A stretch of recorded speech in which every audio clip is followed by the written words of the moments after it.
So I'm just an idiotic, stupid dog. I don't remember if this is the 13th. I might be the 14th, okay? So one of the guests who's staying in the other part of the beach house on the west wing, I think we're on the east wing. We could be on the north wing and they're on the south wing. I'm not sure, all right?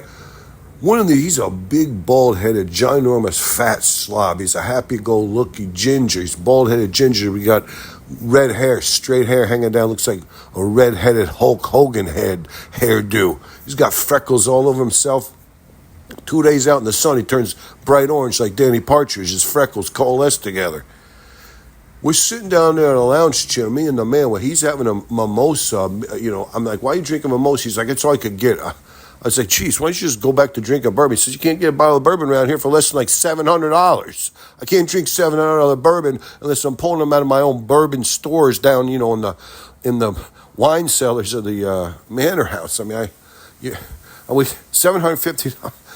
But anyway, so this guy, he comes up, he parks it, he's drinking bourbon. He must have a boatload of money. I don't know what his story is, but he's disgusting. He starts talking about he's suffering from ass crackling. I said, ass crackling? I'm a idiotic, stupid dog. The man told me, do not talk to anybody. Don't let anybody know you're a talking dog. I almost sat up right straight, like I was a broom up my wazoo, making me stand perfectly straight. I almost stood straight up and said, ass crackling? What you talking about? He was itching his ass. He was moaning and groaning. He kept going, God, ass crackling. I got fucking bad ass crackle. He looked right at me and said, I got the bad ass crackle. I got ass crackling. The man finally said, hey, where'd you get that bourbon? Can I get a shot of that bourbon? And he downed his mimosa. He held out his glass. The guy poured him a big, like 3 or 4 fingers of Jim Beam. I think it was rainbow label, but I think it used to be Jim Beam white label. But they had, for a special thing, they did Jim Beam rainbow label. But the man, he was like, that's good shit. He was finally having a little bit of bourbon. He was going to try to milk out get another bourbon off this big guy. So he drank down about half of it so he could bring himself to say, so tell me, my good man, what is ass crackle or ass crackling? He says, ass crackle, that's when your hemorrhoids, they turn like peanut butter brittle down there and they get like the wavy cross hatching is like a bunch of ant tunnels. Raised ant tunnels, or something's burrowing on your sphincter area, your anus area, your whole inner butt cheek area, and you get the crackling.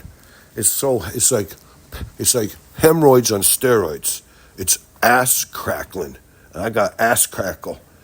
The man looked it up on his phone immediately. He says, wait a minute, you're saying that you've been swimming and you only been down here for like a day and a half. I ain't seen you get your toes wet. How'd you get ass crackling from swimming? Because that's what the man said. The big guy, the big heavy guy, looked like a beached orange whale. He was half Benjamin Franklin, Hulk Hogan hairdo guy with a ginormous, Oliver Hardy waistline, sitting there in a blue shorts. That's it. He had big, disgusting toenails, hair on his knuckles. Became completely orange covered with his freckles coalesced. And he's sitting there breathing heavy, talking about he went swimming and now he's developing ass crackle. And the man's like, bud, I think you came here with that ass crackle. Let me finish. It says right here that you get ass crackle from eating a whole bunch of pork crackle, a whole bunch of pork skins, a whole bunch of fat back crackle.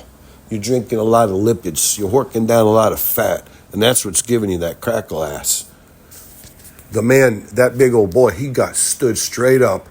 He set the bottle down and said, hey, you keep that. I know when I've been insulted. And he stormed away. The man it couldn't have worked out better from him because he didn't like the ass crackle guy anyway. And he kind of tore the label down like he wasn't trying to advertise nothing. I was like, yeah, bud, you leave the rainbow. It was like up on the side. He's like, whatever. I mean, it's wet. I just scraped off the wet part of the label. I'm not trying to scrape off the rainbow part. I just like it. I like to just have a white label, not necessarily be it like I'm an advocate for any particular whatever you would say. I looked at him, I said, I know, but when you start scraping it off, somebody sees the scrapings laying on the ground, they're going to say, hey, you're an advocate for some other thing. And so he left the rainbow like half scraped off, half of it was still on the label. But he was just so happy because he had like 3/4 of a solid fifth. It might have been a little bit bigger than a fifth of some bourbon. And all he had to do to get it was listen to a really repulsive story. So, he was feeling pretty good about things. Like maybe his luck was turning. Who knows? This was the 14th take, I believe.